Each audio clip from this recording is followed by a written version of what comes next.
Ladies and gentlemen, I hope you're ready to ride the lightning with me. It is John the Ninja live in the dojo, aka the Dojing, aka the John the Ninja Studios, and you are here for Concert Resume 32. The electricity was in the air at the Lincoln Financial Field. Metallica made their triumphant return to Philadelphia. Last time they were in Philly was 2009 for the Splendid Death Magnetic Tour. How do I know this? Why do I remember this? Well, let's just say that was around 8th grade to 9th grade. John was really getting into Metallica, and they released this wonderful masterpiece, and on it was The Day That Never Comes, and I really wanted to see it. But my cousin in D.C. got married, so instead of seeing Metallica, we went down to D.C., saw him get married, and there's a hotel near that statue with the Marines in Iwo Jima, and I'll never forget this. I was watching planes fly overhead as everyone was inside partying, and I was watching the planes, and mind you, I'm like in 8th grade, 9th grade. All these planes are flying in. I was like, damn, Metallica's playing in Philly right now. Huh. Okay. And then I went to go hit on a girl, and then it turned out she was the guy I was talking to earlier's girl, and John was very confident, but, lacked age and, time and whatnot. Either way, so years later, now John is an adult, Metallica released this wonderful, wonderful album, also Hardwire to Self-Destruct, and there's a big anticipation for these guys. MMR is having a good time. I'm having a good time. I bought this, and I just remember when I was playing video games back in the day, it's still PlayStation 3, Xbox 360. What I used to do, even with the PlayStation 2, I would take CDs, I would put them in a Walkman, which is actually up there, you can't see it, and I would put the headphones on, and I would play these games, and every time I hear certain albums, I equate them with certain games. Like, if I hear Van Halen 1, I'll think Medal of Honor Frontline. If I hear Eminem's Marshall Mathers LP, I'll think of Kingdom Hearts, even though you probably shouldn't think of Eminem in a, rated E game in Disney. But when I think of Hardwired to Self-Destruct, I always think of Dante's Inferno, because I made it a point to try and beat that game. And Conan, which was another game for the 360. Both fun games, but they're mash 'em, beat 'em up, rough 'em up games. So back to the point, Metallica releases their album. There's so much anticipation, and this album's filled with family-friendly songs you would play on the radio. Atlas Rise was probably my favorite one on the radio, and Now That We're Dead. Halo on Fire really didn't make it that much, but Moth in the Flame was the other one. And if you remember the incident with Metallica, Lady Gaga, and, at the Grammys, and the Grammys screwed him over because the mic didn't work, and James was pissed. There was so much happening for Metallica fans. So before we get into what was happening for John at the time, I just want to say, guys, don't forget, like, share, subscribe, hit it now, right now, please, I'm begging you, so I can bring more content like this, even better, up the quality. Again, look at this picture, so much better than it was before, and that's thanks to you guys helping me out. So please continue.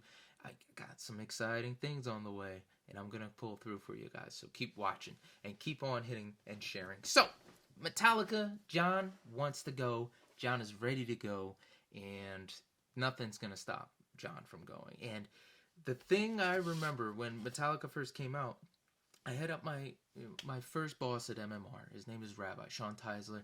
May he rest in peace. We miss you, Rabbi. And I hit him up. I was like, hey, that's his favorite band is Metallica. Loves them, loves them, loves them. So I hit him up. I was like, hey, Rabbi, I really want to get an interview with them. How do I do it? And he goes, hit up Q Prime. So I hit up Q Prime. And I was given 2 sources to hit up. So I can't relay their names. But, I sent an email. I was like, hey, we'd like to interview. And the guy said, hey, it's a major market. There's limited spaces. No. So I was advised after that first rejection letter to email the other guy. So I did. And, the other guy forwarded it to the first guy. And he's like, I already told you. And I was like, listen, I was advised to talk to him. I'm not trying to screw you over. Yeah, Q Prime doesn't really, hasn't really talked to me since.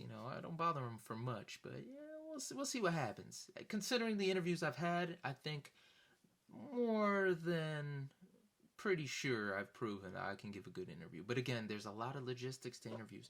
Promotion, is it worth the time? What's your reach? How many followers? That's why I keep on saying subscribe and like so I can get those followers. So they go, yeah, you know what? You got our contact, but we can definitely give it to you because you got those people. So that's why it's such a big thing to have subscribers, to be an influencer. And I know that, and I've been pushing it ever since. So please help me out with that. But I remember I got this album. I was listening to it because me and Zach went back and forth on this we're still in the phase of every weekend I would have a gig at a Ben FM. He would finish work, and then afterwards we would, get together and go to Ardmore and get a couple of drinks, and then we go to his house, and either A, I would sleep in the car, B, I would sleep on the floor of his basement, or C, I would go back to MMR and sleep in a room I probably shouldn't have slept in. Either way, so we were listening to this nonstop. I was really expecting a heavy metal, hard hitting, just like thrash metal tune, and I listened to the whole album. It is not that album if that's what you're expecting. Now, the last song on it didn't disappoint. My favorite song off this album is Spit Out the Bone. I love it. I love it. I learned it. I was mesmerized by it. I still play it today. I played it on that guitar today, and I was just in love with it. I love singing it. It's such a great tune. The music video, but everything else, Metallica has this just ability to write music easily. Now, they have to work at it. If you watch some of the videos where they're releasing, like, hey, this is what we did, and you see them really trying to figure it out. But they have this formula just between them where they're able to really bang out these tunes. As simple or as complex as they may be, they're gonna strike a chord. They have the magic that just keeps on giving. So Hardwire, Atlas, Now That We're Dead, Moth in the Flame, Dream No More, Halo on Fire was one that I really liked. I liked the ending to that. So anyway, Metallica's coming to town. I want to go.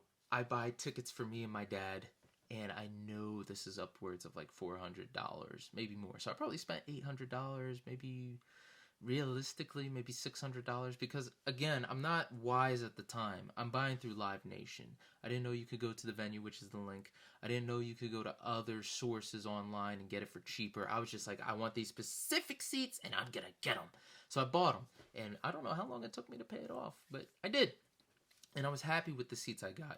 It's, of course, if you know me, if you're the stage, I'm gonna be on your right side, but my left side. So, I'm on the left side. There's the stage over there. It's real nice. That's my spot. So I bought them for me and my dad. I really wanted Zach to go, and this is the thing that burned me. It was May 12th, 2017. Zach's wedding. No, I'm sorry. Zach is dating his wife at the time, so their anniversary is May 12th. And he's like, I'm not going. I'm like, Zach, it's Metallica. Tell Steph, tell your future wife, you can't go. It's Metallica. And he's like, no, I'm going to go hang out with Steph. Now, for a future concert resume reference, because he did that, I was so inspired by that. I was so happy he did that he gave up everything for his girl. I actually bought him Metallica tickets to the second time they came around, but we'll get back to that later. So Zach's a no-go. It's me and my dad. I'm pretty sure Uncle Walter's there, and it's just a lot of excitement. Metallica has one show in Baltimore. Philly's the second tour date. I was expecting Rabbi to go, but it was a Friday. It was the Sabbath of a Shabbat. So he said, I can't go, but he ended up going to the New Jersey one in MetLife Stadium up there where I saw AC/DC. So I'm very happy Rabbi also got to see Metallica. May he rest in peace again. I just want to shout out, we miss you, Rabbi. Wonderful dude, and thank you for everything you did for me. So, it's getting close to the time. But, Jackson of WMMR does an interview with Metallica, and they get a soundbite that's perfect. James Hetfield says, "So true, Jackson." And he used that for a year. He used that until they came back around, which was probably like a year or two later. So the excitement is in the air. I didn't get the interview with Metallica, but this is the first time I get to see him. The two hardest albums to find for me growing up. Number one, Iron Maiden's Iron Maiden on CD. And number two, this is the one I really wanted to find, Metallica's Ride the Lightning. And it took me years. I used to go to FYE all the time. That album is over there now. Ride the Lightning. And damn, it was such a bitch to find. And then one day I saw it in like every time I would check Metallica. I did this for years. And then one time I finally found it, it was like bestseller section. Picked it up, took it. And of course, me being the Bible guy, Creeping Death was my favorite because, the Exodus, Angel of Death, it was just perfect. I was like, I see, guys, God is in heavy metal. So, anyway, I always wanted to see that one. But Metallica was doing this thing where they would play Creeping Death or they would play Fuel. And I was really nervous. I was like, are they going to play Fuel? Are they going to play Creeping Death? I don't know. So, for that day, I don't know why, but I do remember I was off again. I went to MMR. I don't know if I had a gig or if I was stopping by, but I already had the tickets. But I definitely went to MMR. I said what's up to people. I saw Pancake. I saw Pierre. I said what's up. Patted people up. And I don't know why I was there, but I do remember me and my dad went separate. So I called my dad. He was on his way. So I drove. For the life of me, I can't remember why I was up there. Damn. Maybe I had to go to Eastern for some reason. But either way, I drove to the link, packed. Absolute packed. And this is not a joke when I say this is the one concert where it took forever, absolutely forever to get out because there were so many people. The only other time I could think of was Firefly 2018, and partially because, me and, Gwen couldn't find the car. Gwen is my friend, if you don't know her. I had to have mentioned her before, but if not, we'll get down there farther down the line. So this is the most pack I've ever seen this particular patch in Philadelphia. 100%. Never for an Eagles game, for a Sixers game, for the Royal Rumble, nothing. So I have to park far. I'm talking a good minute walk away from the link. And they got like a production place, like a produce, factory around there near 76. But I had to park farther than that. So I find parking. I walk over there, and me and my dad just coordinate somehow, some way to meet up at the gates. Perfect. I don't know if I was inside already, but I definitely bought us these Metallica shirts. He wears this all the time. All the time. My man be working on a house, working on a car. He's wearing his Metallica shirt, and it's great memories. So we get there. I think I saw Ryan of MMR, but I definitely remember I saw Pancake there again. I said, what's up? He's excited. And then I saw Jackson and Sarah. I ain't seen them in a while, because I used to be in MMR all the time. I had a little pullback for at this point. I hadn't seen them, still working, but they work during the days. I usually work weekends. But man, were they excited. It's like, man, you ready? Jackson's like, oh yeah, buddy, I'm ready. And Sarah and me chopped it up a bit. It was great, but man, it's just the electricity they talk about, that anticipation, the fun. I was feeling it, man. And I couldn't wait. Now, the thing that worried me was it might have rained. So I was like, I don't know if it's going to rain. And then the other opening acts were Volbeat and Avenged Sevenfold. Now, with Volbeat, they lost their bassist, so they got a new guy. And I haven't felt their live show since. Again, saw them at the MMRBQ 2014. Wonderful performance. But the guy they had prior to, MIA. So we're kind of like, is it going to be good? Because I know his first name's Anders, but when I saw him, this guy was kicking ass with a pick. I usually bust on bass players when they don't use their fingers, they use picks, but this guy was on it with the pick. I can't even talk shit to him. So, I never really felt Volbeat after that, and they came out. I tried giving them a chance because I was playing them in heavy rotation at WYBF at the time. They were playing The Devil's Bleeding Crown, and what other? Let me check. I want to see what other songs they were playing that were good. Seal the Deal, and of course Lola Montez. If you don't know, I was playing that song, Lola Montez, when I got the phone call that I was going to be an intern at WMMR, and I was so happy. I love that song, and every time they get to the part, it's like that Lola Spider dance. I always say that fucking Spider dance. Whoa. Either way, you'd have to know the song and listen to it. It's great. But they played a lot of good songs, but something was off.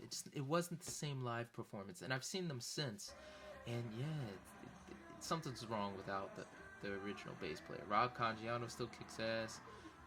Everyone else is still good. The drummer, again, my man kicks 100% ass. Like, ever since I saw him stretching at the MMRBQ, I was like, this is a competent drummer. He wants to get it. But yeah, man, Michael Poulsen, his voice was still there, but it didn't have the same punch as it did the first time. And then me being apprehensive because, Avenged Sevenfold's coming. Last time I saw them, I may or may not have passed out, so I'm kind of like, do I really, really want to see Avenged Sevenfold?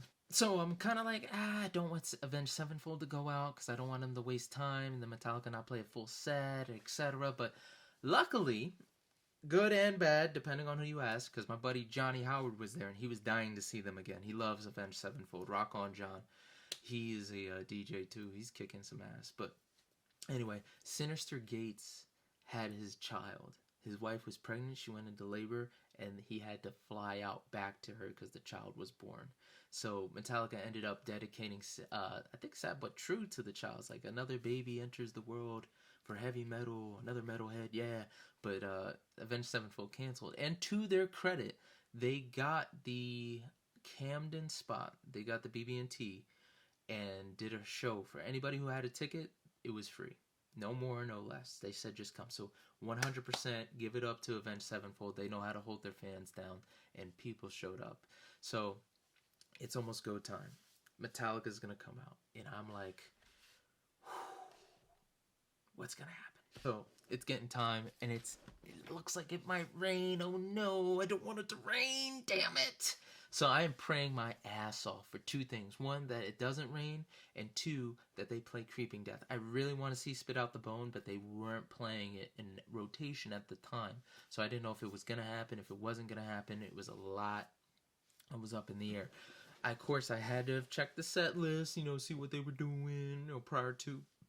But when they came out, the lights went off. You heard the... It was good time. Ever since 2008, 2009, when I really got into Metallica, I spent years playing their stuff.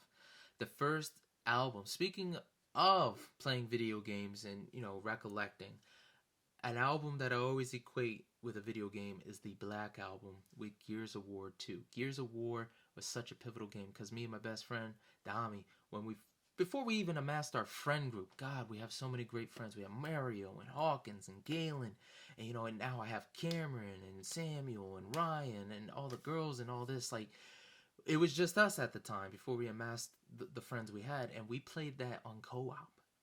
And if we didn't beat the game together, we didn't play it. And he went away to school, and I would be here, and then when we got back together for summer break, we would play the game. So we beat Gears of War 2, and I wanted to beat it on my own. So I would play the Black Album while playing that game, and I tell you, it was good. So Black Album, playing Kill 'Em All, playing Ride the Lightning. I didn't get Justice for All until after some years, I think 2018. But all the other songs, all the other albums, man, I immersed myself with Metallica. I do owe them a lot for my playing style. I should probably mention that because I never really give them credit. I always say AC/DC or Maiden, but Metallica's a big part of it for me being able to play the way I play. So with that said, Metallica comes out, I'm mesmerized. I'm chilling. They play Hardwire, Self-Destruct, and they're playing Atlas Rise, and of course all these tunes that they've been playing, and I'm anticipating certain songs. I have certain things I want to say during certain choruses. I want to headbang. I want to pretend I'm playing at certain spots. So they play Atlas Rise, and for when the whom the bell tolls, I'm doing the do do do do do do do do do do like Robert Trujillo does. Really happy to see Robert Trujillo. He did a solo that Cliff did.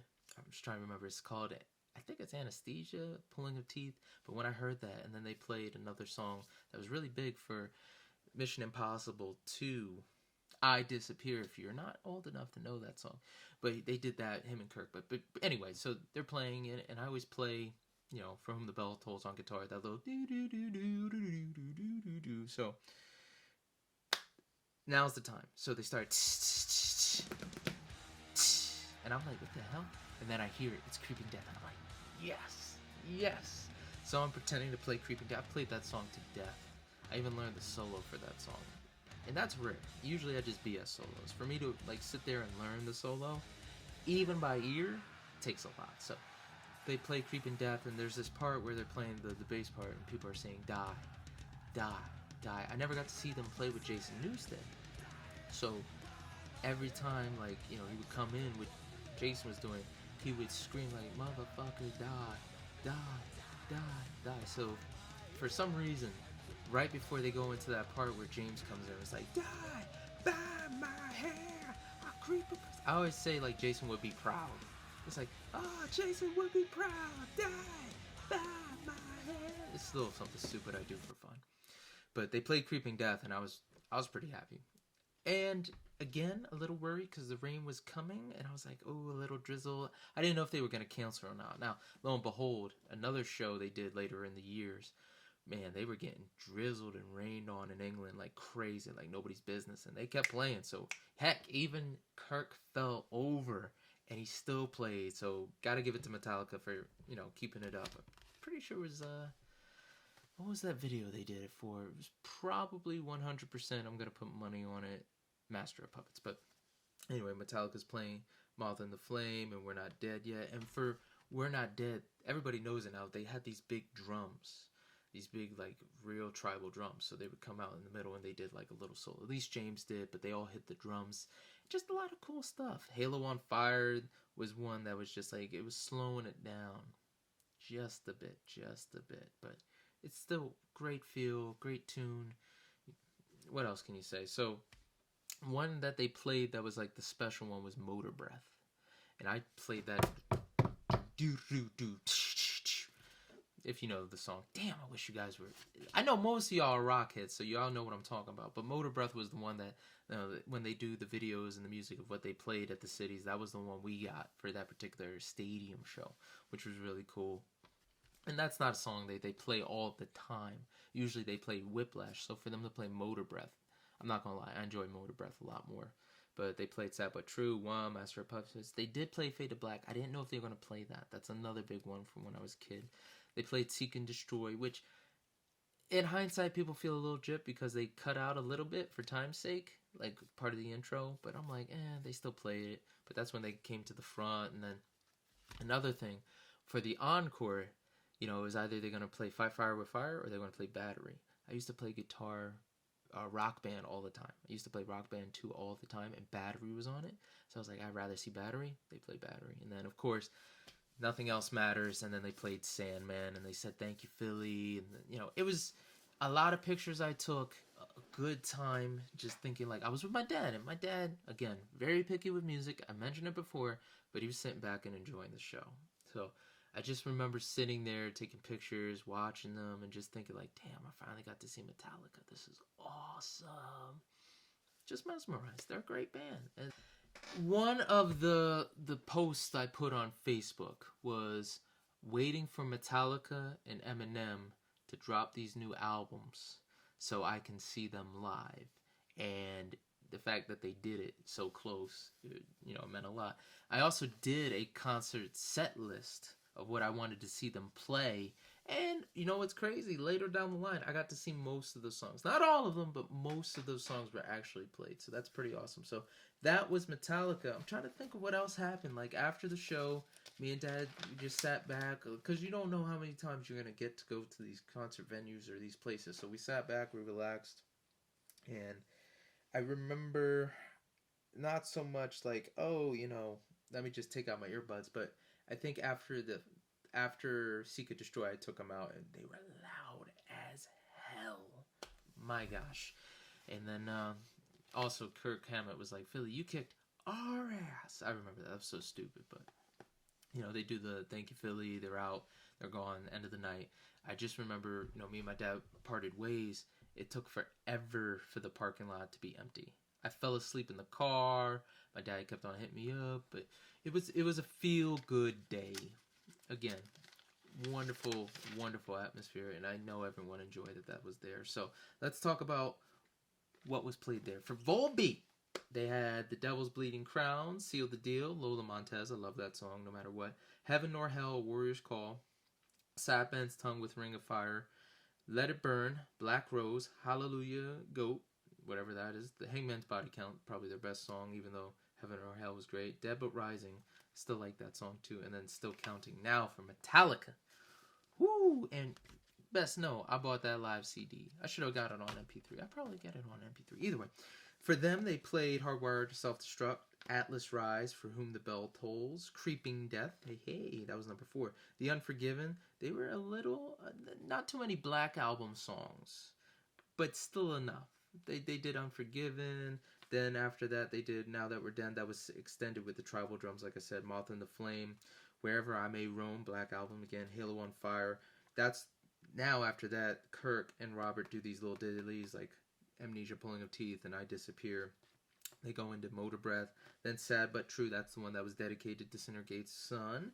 They played one, then Master of Puppets, Fade to Black.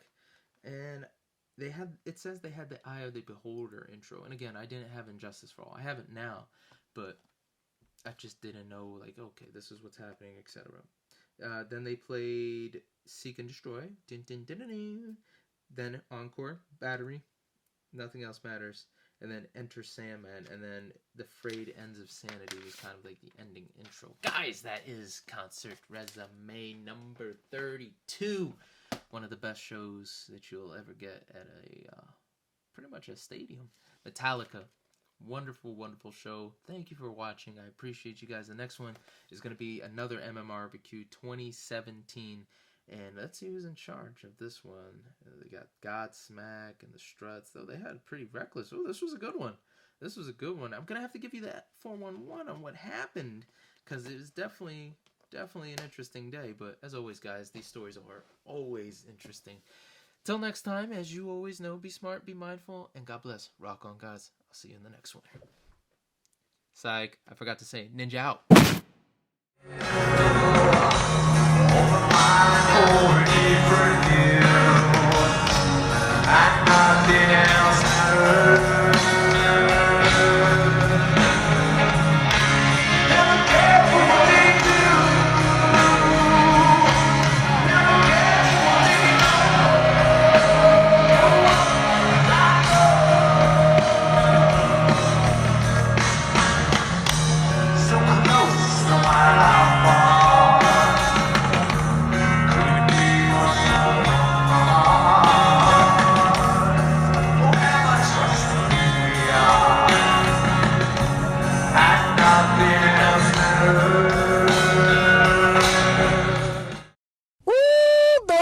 To John the Ninja. Oh, your ears are about to go on a vacation. John the Ninja's got what you need.